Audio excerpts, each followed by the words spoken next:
So pwede kayong mag-shopping talaga here. Okay? Pero sabi nung tour guide namin, parang tourist trap daw talaga yung Myeongdong. May mga t-shirt din sila, hindi lang camera ang Kodak ha. Ito yung ng mga bag, colorful. Ay, it's very you. Pogi! 48 pesos lang pala to guys, okay? Patok din to sa mga chikiting dati kasi nag-trend yan. Ah, kape. With banana milk. Ayan. Color analysis na talaga yung atake. These are the lip colors. And then we have makeup. Okay, barbecue day. Pasok tayo dito guys sa Olive Young. May bitbit tayong passport, so naka-tax refund. Glimpse of the different street food available here in Myeongdong. Nagsaset up pa lang yung marami. Ito na yung iconic tunog guys ng subway stations dito sa Seoul. Tenenen tenenen tenenen charing tenenen tenenen. And the favorite sentence. Ay, favorite sentence ko? Wait lang. Ano? Chiramun, dasumida. Chiramun. Tinanong ko yung Korean workmates ko. Nanggaling kami sa isang client meeting sa Gangnam. Nag-subway kami papunta sa destination namin. Tapos yun lagi kasing tunog. Tapos inulit-ulit ko siya. Sinabi ng meaning sa akin doon. Parang, be careful kasi yung door magbubukas or maglo-close. Something like that. For tonight, maga pa lang, alas 10 pa lang. So for today's video guys, pupunta tayo ng Myeongdong. So yung accommodation natin, nandito siya sa around Hongdae area. Pero pinakamalapit na train station, guys, like 2-minute walk. Papunta sa Sangsu Station, nandito na tayo. So super nice ang accommodation natin. So ano siya, 2-bedroom na parang bahay. Parang bahay na siya, malit na bahay. 2-bedroom. Comment ko yung link sa baba. Nabook ko sa Agoda. Okay? Feeling ko kahapon yung umuwi akong, pwede na ako makauwi ng Pilipinas sa daming magagandang places na nakita natin. Magagandang cherry blossom spots in full bloom. Hapjeong Station Exit 5, Hongdae Red Road, Star ng Noche Buena, Sokchon Lake. Ganda at night, illuminated. Kaso super crowded. Yung Myeongdong guys, that's the, I believe, most famous area here in Seoul. Ito na. Ganon ang atake ng trains. Guys, andito na. See you in Myeongdong. Bye-bye. Kung magbubook kayo ng hotel sa Agoda, you can use my promo code DAVEAGODA, capital letters yan, and make sure to redeem on Agoda mobile app. Punta lang kayo sa deals page sa baba para maka 10% off kayo. Alam nyo bang pwede rin kayo magbook ng activities and tours sa Agoda? Use my promo code KURIPOTAGODA for 5% off. I-click nyo na lang din yung link sa comment section to redeem. Yung Klook code naman natin na Dave Gino Klook, one-time redemption na lang siya. So kung wala na kayong ma-redeem, you can explore Agoda. Nandito na tayo guys sa Samgakji Station. So, transfer tayo papunta sa Myeongdong. Myeongdong Station na tayo guys. At kanina may pogi kaming nakasabay sa train. Silang tangkad. Tapos paglabas namin, napansin ni Ate Jo, may puka shells din siya. So sa totoo lang, itong puka shells ko, actually pinapalitan ko naman siya kapag may nagboborakay or nagpapalawan akong friends. Kasuot din ng puka shells yung Koreanong pogi. May sentimental value na siya for me. Yung puka shells. Pinili ko to sa Boracay. Yung pinakaunang puka shells. Tapos sabi ng bata, magkaka-love life po kayo if suot-suot nyo yan. Charing. Tapos minsan napapansin talaga siya ng mga foreigners. Tapos nagagandahan sila. Welcome to Myeongdong guys. Yan. Evermaps yung gamit natin. Easy na lang yung kay Ate Jo as a driver. Sa Canada. As a local here. As a local. Pili ko basta maps ate, ikaw na bahala pag maglalakad. Kahit nakawalong beses na ako dito, yan yung kainaan ko pa rin. Let's go. This is very Korea kasi ang daming Hollies. Di ko sure kung Korean brand siya. Yung Hollies. Tapos may airport bus. So may mga airport bus. So meron dito sa Myeongdong. Actually meron din sa Hongdae guys. Kahit ako ganun guys na napapalingon sa mga opa, I want you to know na hindi naman ako naghahanap talaga ng jowa. Masaya pa ako sa buhay single. As if naman no. So na may mga mali-maleta. Pero sa totoo lang, kung magsha-shopping kayo ng mga pampasalubong, doon na kayo sa Namdaemun. Malapit lang din dito sa sa Myeongdong. Holika. Oh, ini-invite niya tayo. Holika. Ed, kita ko si Kim Son Ho. Sorry guys, kinakabaliwan ko ngayon yung ano. Can this love be translated? It's been a while. Alam kong may mga hindi siya bet, pero it's been a while since we've watched it. I mean, since we've watched a K-drama. Last na natin ay When Life Gives You Tangerines. Ayan, ay shucks! Si Mingyu! Grabe yung visual si Mingyu. Talagang life-changing. Life-changing. Ay, joke.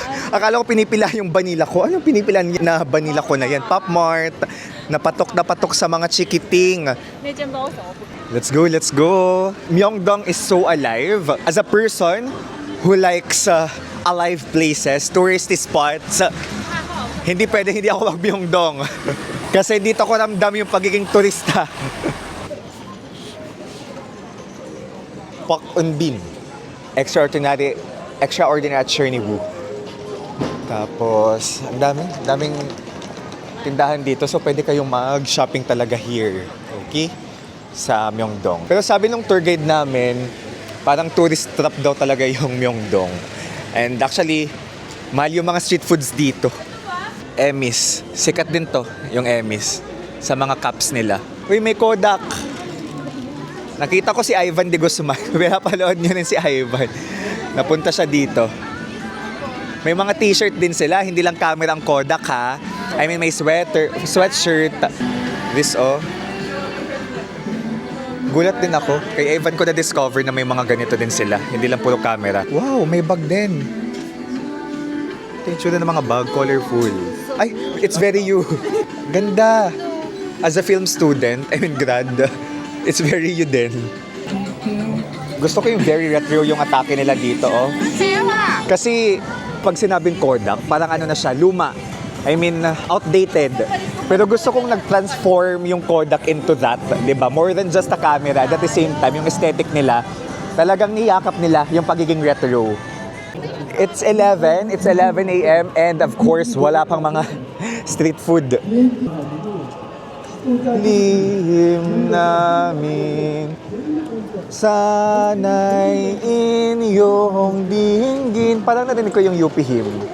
Mahalayong lupain. Memorize ba guys? Yung mga hymn ninyo nung high school, college, at elementary. Ako memorize ko pa yung elementary hymn namin. Itong daming skincare, of course. Skincare dito sa Korea. Especially here in Myeongdong. So, seafood. Seafood naman ang atake dito. Very Busan. Naver maps yung gamit natin. So, ang pupuntahan natin ay Mong Valley. Mong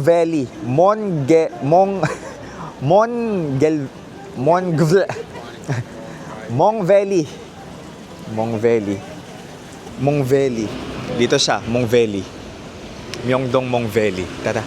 Nakakain na tayo sa building na to before. Pero yung isang K-barbecue na unlimited din. So, unlimited pala yung Mong Valley, guys. Pwede tayo maglakad-lakad talaga today to energize ourselves with the food. Second floor. Ay, ito yung kinainan natin before, Pig Company. Di ko siya pa mag-isang ano lang to. Mag-isang kumpanya. Pero parang, kasi ito pork, ito beef. Mong Valley. 11:30 pa sila. So, may color analysis yung friends natin. Basta alam nyo kung nasa yung Mong Valley. Let's go. Ang pogi! Pork clover leaf. Pura to. Mga pampasalubong. Mag-see you muna kami, guys. Alright? It's nice to see you. Let's go. Kopi ko. Ng isang Indonesian brand. Of course, ang binili niya ay uyu. Banana uyu. Bili tayo nito, guys. Tuna. Jamji mayo. Samgak. 48 pesos lang pala to, guys. Okay? So, ang ginamit kong bank, I mean card, ay Maribank. Maganda yung conversion rate niya. Yung gamit ko dito sa mga transaction. Kung magre-register kayo, gamitin yung referral code ko para maka 150 pesos kayo. Or i-click yung link sa baba. Ilalagay ko na lang din para sa comment section para alam nyo kung saan mag-register. Patok din to sa mga chikiting dati. Kasi nag-trend yan. Yung ganitong drinks. Bubuhos nyo na lang. kape. With Wait. banana milk. So, dito nakabook ng color analysis yung friends ko, Kokori. Ang benefit daw ng color analysis, alam mo yung kulay ng damit mo, tama, makeup, at kung ano-ano pa na-apply sa katawan or dadampi sa katawan natin for the aesthetic. If may iba pang benefits, comment down below. Before we told you, what's your guess? Top of mind. Maybe Malaysia. Malaysia. Maybe Thailand. Thailand. Philippines. Yeah. Southeast Because I have this you have this accent. So I thought, oh yeah, right. Welcome to Korea. Welcome to Kokori. So my name is Harriet, and I'll be your color creator for this afternoon. Did you have a good lunch? Wow. Not yet. After this. Meron silang ayan, may pa-program. Personal color, lip color, accessory. Oh, even accessory. So, nasa 3,500 per person. 3,500 pesos. May add-on pa. Okay, may add-on parang makeup recommendation. Spring images are very light and refreshing. Hair, makeup, and fashion. And autumn images are very calm and deep. And in cool, we have summer and winter. Summer images are very cool. Character preference represent your internal element. Image face color represents your external element. And we're gonna find those on this tablet. So the first question is about your favorite color. Not the colors that you like to wear, but colors that you genuinely like. Yeah, Can you click on one palette? interesting. Second question is about your makeup product. Which of these colors do you like the most for your makeup? Oh, ayan. Color analysis na talaga yung atake. I love winter a little bit better. This one really lights up your tone. You might look a little bit washed out. Dinidikit-dikit sa mukha ni Ate Jo yung colors. Tapos yung expert dito nagsasabi kung anong bagay sa kanya. Ang brighten daw yung face na if hiyang sa kanya. Winter, we have your lip colors. So, I am sending email right now. Nag-recommend na siya ng colors. Super perfect kasi mag-shopping na after. Foundation, your makeup base, and your accessory colors. And these are the lip colors. And then we have makeup palette. You can try those and then red. Yeah, very bright. That's her glove. Very bright. Good. Thank you so much.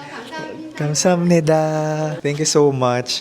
Experts talaga sila kasi may certification, may school. Tapos sila yung first ever color analysis company here in Korea. Ang galing mo, Ate Pat. Tapos last minute mo lang to, di ba? Kanina umaga. O kaninang umaga kasi marami din pala silang branch. Marami silang branch. Okay. Yung una ko hinanap, Kokori. Songsu. Fully booked sila doon. So nakita ko, Myeongdong sila. Pero dito kayo pumunta. Nice. Okay, nandito na kami. Final answer sa Mong Valley. So, nakakain na pala tayo sa isang version nito, yung puro pork. Ito guys, nasa 1,200 pesos yung unlimited barbecue. Okay? Bilis maluto. Nasarapan sila. Malambot daw. Nice.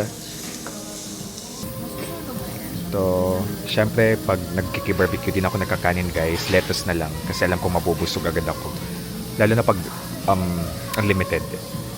Para masulit ko siya. Pakita ko lang guys yung mga provided here. Ayan, lettuce, meat. So, yung usual sa Philippines, sliced beef brisket. Gusto kong may ano dito, photo booth na libre. Nakain na tayo and guys, pwedeng card yung ibayad tapos nag-individual payment na lang kami dito. Busog, unlimited, super tender, malambot yung kanilang beef dito. It's called Kakao Taxi Venti. Kakao Taxi Venti na para bang Starbucks siya. May jumbo rin. Ay, totoo. Italian term bang Venti? Kasi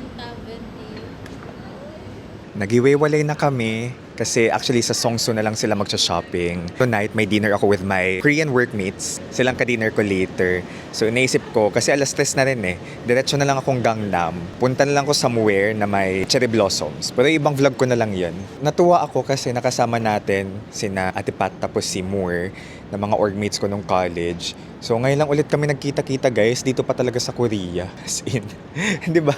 Of all places, dito pa sa Korea na timing. Solo trip lang talaga tayo. So naisip ko, sama lang ako sa kanila. Minsan lang kami magkita-kita.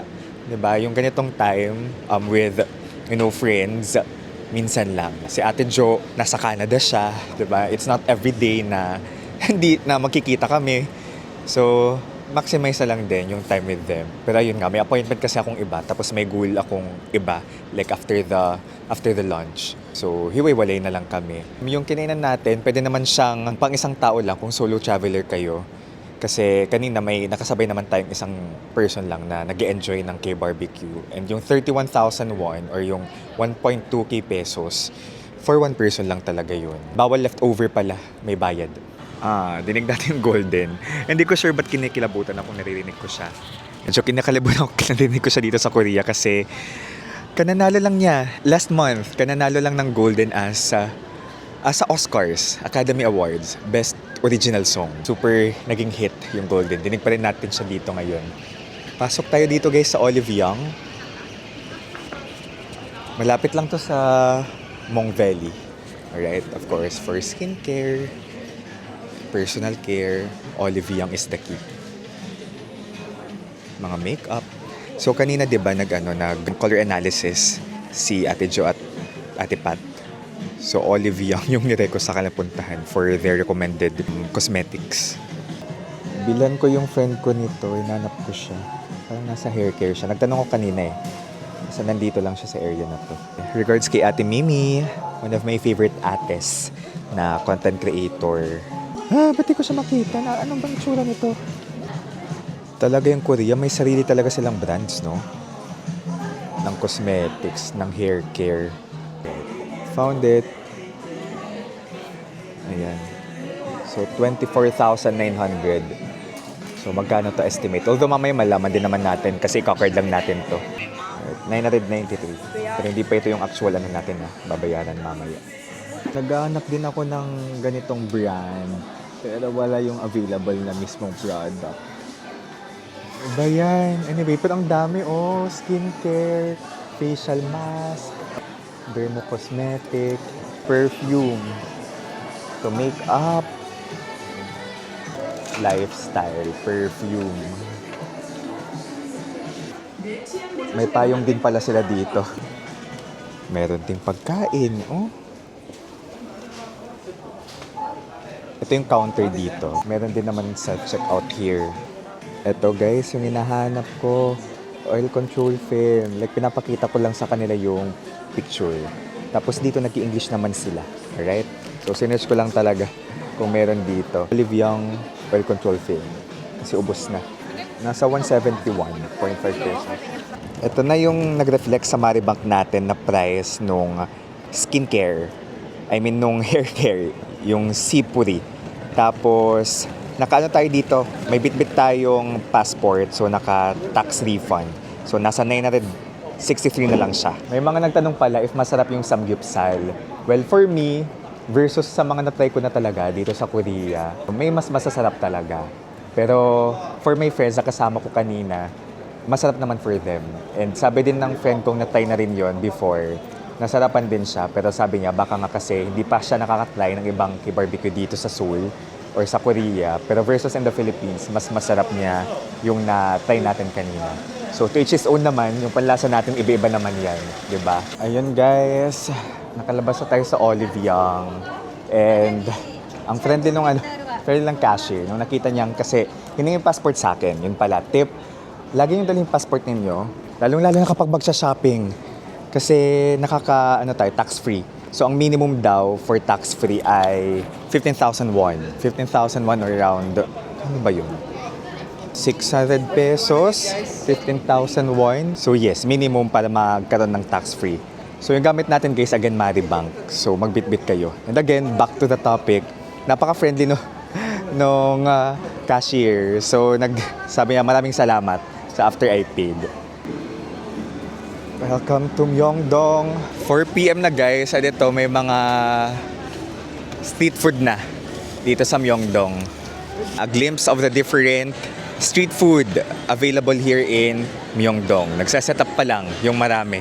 Gabi talaga to maatikabo. Magandang Myeongdong for a mix of shopping and food trip. Maraming salamat sa pagsama dito sa Myeongdong sa akin. Nakita nyo kung saan kayo pwede makain ng murang K-barbecue na unlimited. For its price, it's really okay na.